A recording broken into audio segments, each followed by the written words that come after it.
நம்ம இந்த சேனல்ல நிறைய western food and cuisines explore பண்ணியிருக்கோம். ஆனால் eastern side of cuisines and dishes இன்னும் நிறைய எக்ஸ்ப்ளோர் பண்ணல.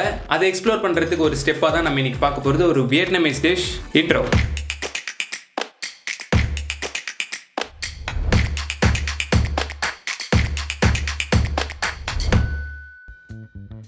வணக்கம் and welcome back to my channel. If you are watching this channel for the first time, hi, I am Premkumar Mohan. இந்த சேனலோட concept என்னன்னா international food, அதாவது international cuisineல இருக்கிற international ஃபுட்ஸ்லாம் வந்து நம்ம ஊருக்கு ஏற்ற மாதிரி நம்ம கிட்ட அவைலபிளா இருக்கிற இன்கிரீடியன்ஸ் வச்சு எப்படி செய்யறதுன்றது தான் இந்த சேனலோட whole concept. If you want to see other videos in this channel, click on the link here. Vietnam, yes. இன்னைக்கு நம்ம பார்க்க போகிறது வியட்நாமீஸ் ஃபோ. ஸ்பெல்லிங் வச்சு பார்த்தா PHO தானே இருக்குது, அதனால் போன்னு தானே சொல்லணும் அப்படின்னு நீங்கள் யோசிச்சிங்கன்னா அதுதான் கிடையாது. வியட்நாமீஸ் லாங்குவேஜில் இதை ஃபோ அப்படி தான் சொல்லுவாங்க. இந்த டிஷ்ஷை பற்றின ஹிஸ்ட்ரி பெருசாக டாக்குமெண்ட் ஆக்கப்படலை. டாக்குமெண்ட் ஆன ஒரு சில ஹிஸ்ட்ரியில் என்ன போட்டுருந்துச்சுன்னா, விக்கிபீடியாவில் என்ன போட்டுருந்துச்சுன்னா, இந்த டிஷ் கிரியேட் ஆனது 1900s 1907 ஒரு டைமில் தான் இந்த டிஷ் இன்வென்ட் ஆயிருக்கு.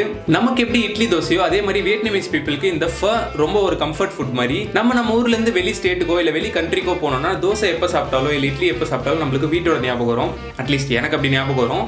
அந்த மாதிரி தான் வியட்நாமீஸ் பீப்புளுக்கு வியட்நாம்லேருந்து வெளியே போய் வேற எந்த இடத்துல ஸ்டே பண்ணாலும் அவங்க இந்த ஃபோ சாப்பிடும்போது அவங்களுக்கு வீட்டு ஞாபகம் வரும். இந்த ஃபோ வியட்நாமில் வீட்லேயும் செய்வாங்க, ஸ்ட்ரீட் ஃபுட்லேயும் செய்வாங்க, ஹோட்டல் ரெஸ்டாரண்ட் இவ்வளோ ஏன் ஃபைன் டைனிங்கில் கூட இந்த ஃபோ சர்வ் பண்ணுவாங்க. இந்த ஃபோ பொதுவாக பீஃப் வச்சு செய்கிற ஒரு டிஷ். பீஃப்க்கு பதிலாக ஒரு சில டைம் சிக்கன் யூஸ் பண்ணுவாங்க. ஆனால் நான் இன்னைக்கு ரெண்டுமே இல்லாமல் சீ ஃபுட் ஃபோ செய்ய போகிறேன். கிராப்ஸ் அண்ட் ப்ரான்ஸ் யூஸ் பண்ணி. நீங்கள் உங்களுக்கு எந்த மீட் தேவைப்படுதோ அந்த மீட் போட்டு நீங்கள் இந்த ஃபோ செய்யலாம். ரெசிபிக்குள்ள போகிறதுக்கு முன்னாடி நம்ம இந்த டிஷ்க்கு தேவையான ஸ்டாக் வாட்டர் ரெடி பண்ணிடலாம். ஆஸ் ஐ சர்ட் earlier, நான் இன்னைக்கு சீ ஃபுட் ஃபோ செய்கிறேன். அதுக்கேற்ற மாதிரி நம்ம சீ ஃபுட்டில் இருக்கிற ப்ரான்ஸை க்ளீன் பண்ணும்போது ரெசிடியூ இருக்கும்ல, அதோட தலை பார்ட், வால் பார்ட் அண்ட் நடுவில் இருக்கிற ஸ்கின், இதெல்லாமே க்ளீன் பண்ணதுக்கப்புறமா ஒரு குக்கரில் போட்டு 1.5 liters தண்ணி ஆட் பண்ணி இது கூடவே 2 நண்டு ஆட் பண்ணி, உப்பு எதுவும் ஆட் பண்ண தேவையில்லை. நம்ம டேரெக்டாக சூப் செய்யும்போது அதில் ஆட் பண்ணிக்கலாம். இதை மட்டும் ஒரு 3 to 4 விசில்ஸ் குக் பண்ணி எடுத்து ஸ்ட்ரெயின் பண்ணி எடுத்துட்டிங்கன்னா அந்த வாட்டர் தான் சீ ஃபுட் ஸ்டாக். நம்ம வேக வச்ச நண்டை உடச்சி அது உள்ள இருக்கிற மீட்டை மட்டும் தனியாக எடுத்து வச்சுக்கோங்க. குக்கிங் ப்ராசஸோட கடைசியில் நம்ம இந்த மீட்டை யூஸ் பண்ணுவோம். சரி, இப்போ வாங்க ரெசிபிக்குள்ளே போகலாம். முதல்ல நம்ம ஒரு மசாலா வாட்டர் ரெடி பண்ணோம்.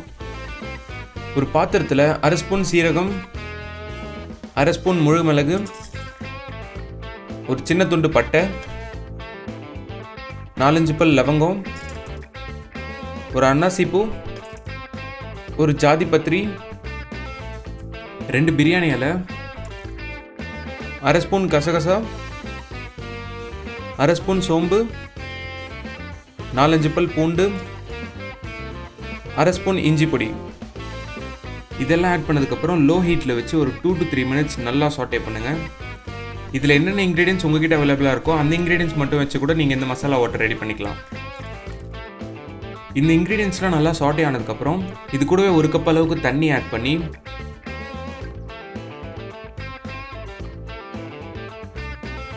இந்த இன்க்ரீடியன்ஸ் தண்ணியில் நல்லா மிக்ஸ் ஆகுற மாதிரி நல்லா கலந்து விட்டதுக்கப்புறம் ஒரு மூடி போட்டு 2 minutes நல்லா பாயில் ஆனதுக்கப்புறம் இதை எடுத்து ஸ்ட்ரெயின் பண்ணி வச்சுக்கிட்டா மசாலா வாட்டர் ரெடி. இப்போ நம்ம நூடுல்ஸும் சூப்பும் ரெடி பண்ணிடலாம். ஒரு பாத்திரத்தில் நம்ம ரெடி பண்ணி வச்சுருக்க sea food stock 5 cup add பண்ணிக்கோங்க. சீ ஃபுட் ஸ்டாக் இல்லைனா நீங்கள் சிக்கன் ஸ்டாக் ஆர் வாட்டர் கூட யூஸ் பண்ணலாம். இது கூடவே நம்ம ரெடி பண்ணி வச்சுருக்க masala water, 1 tablespoon soya sauce, இது எல்லாமே நல்லா மிக்ஸ் பண்ணதுக்கப்புறம் ஒரு டார்க் ப்ரௌன் கலர் வந்ததுக்கப்புறம் இதை நல்லா கொதிக்க வைக்கணும். இது கொதிச்சதுக்கப்புறமா இது கூடவே கட் பண்ணி வச்சிருக்க கொத்தமல்லியோட தண்டு பார்ட் ஆட் பண்ணோம், ஸ்ப்ரிங் ஆனியன் கிரீன்ஸ், சாப் பண்ணி வச்சிருக்க கேபேஜ், இந்த சூப்புக்கு தேவையான சால்ட் அண்ட் பெப்பர். இது எல்லாமே போட்டு மிக்ஸ் பண்ணி விடுற இந்த நேரத்தில் நம்ம நூடுல்ஸ் ரெடி பண்ணிக்கலாம். ஒரு பாத்திரத்தில் தண்ணியை சூடு பண்ணிவிட்டு உங்ககிட்ட எந்த அளவுக்கு தின்னான நூடுல்ஸ் அவைலபிளாக இருக்கோ அந்த நூடுல்ஸை இந்த தண்ணியில் ஆட் பண்ணி நூடுல்ஸ்க்கு தேவையான சால்ட் ஆட் பண்ணி நூடுல்ஸ் பேக்கேஜிங்கில் கொடுத்துருக்க இன்ஸ்ட்ரக்ஷன் படி குக் பண்ணிக்கோங்க. இந்த நூடுல்ஸ் தின்னாக இருக்கிறதுனால இது மேக்ஸிமம் 2 minutesல நல்லா குக் ஆகிடும். இப்போ இந்த நூடுல்ஸ் எடுத்து ஸ்ட்ரெயின் பண்ணி வச்சுக்கலாம். கொதிச்சிட்டு இருக்க சூப்பில் நம்ம க்ளீன் பண்ணி வச்சுருக்க ப்ரான்ஸ் ஆட் பண்ணி எல்லா ப்ரானும் ஆட் பண்ணிவிடுங்க, எதையும் மிஸ் பண்ணிடாதீங்க. ப்ரான்ஸ் ஆட் பண்ணதுக்கப்புறம் சூப் ஒரு தடவை நல்லா கலந்து விட்டுக்கோங்க. நல்லா மிக்ஸ் பண்ணதுக்கப்புறம் ஒரு 4 minutes பாயில் ஆனாலே போதும். இந்த ப்ரான்ஸ் நல்லா குக் ஆகிடும். இது இப்போ சர்வ் பண்ணுறதுக்கு ரெடி. ஒரு பவுலில் நம்ம குக் பண்ணி வச்சுருக்க நூடுல்ஸ், சூப்பில் இருக்கிற ப்ரான்ஸ், குக் பண்ண கிராப் மீட், அதுக்கப்புறம் உங்களுக்கு பிடிச்ச அளவுக்கு சூப், இது எல்லாமே ஆட் பண்ணதுக்கப்புறமா ஒரு சாப்ஸ்டிக்ஸ் போட்டு சர்வ் பண்ணால் ஒரு டேஸ்டியான சூப்பியான வியட்நாமீஸ் ஃபா ரெடி.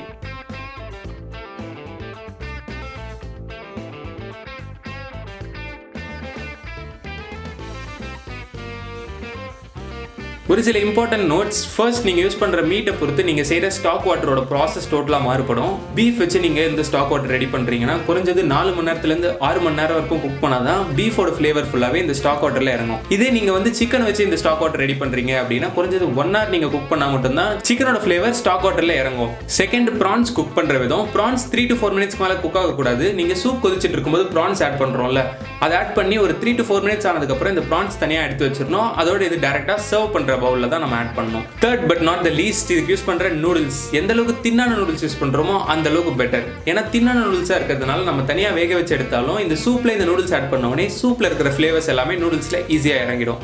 திக்கா இருந்துச்சுன்னா நம்மளுக்கு நூடுல்ஸோட ஃபிளேவரும் சூப்போட ஃபிளேவரும் தனித்தனியா தெரியும். அது சாப்பிட்றதுக்கு appetizing-ஆ இருக்காது. So just keep these things on your mind while cooking this far. இந்த வீடியோ உங்களுக்கு பிடிச்சிருந்துச்சுன்னா மறக்காம லைக் பண்ணிடுங்க. அடுத்தது நான் என்ன சொல்ல போறேன்னு உங்களுக்கே தெரியும், அதனால நான் அதெல்லாம் சொல்ல போறது கிடையாது. வேற ஒரு டிஷ்ஷை பத்தின இன்ட்ரெஸ்டிங் ஃபேக்ட்ஸ் அண்ட் ரெசிபி வீடியோஸோட நான் உங்களை வந்து சந்திக்கிறேன். அது வரைக்கும் learn, grow, help.